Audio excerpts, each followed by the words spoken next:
अस्सलामुअलैकुम दोस्तों, क्या हाल है? ठीक ठाक हो?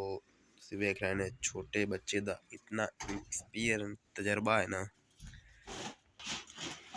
हार वक्त उतो ही मुंजी कढ़ लेंदा है जिथे खाबा दे विच ही ना होवे। उस्ताद उरे डीजल पा रहे हैं।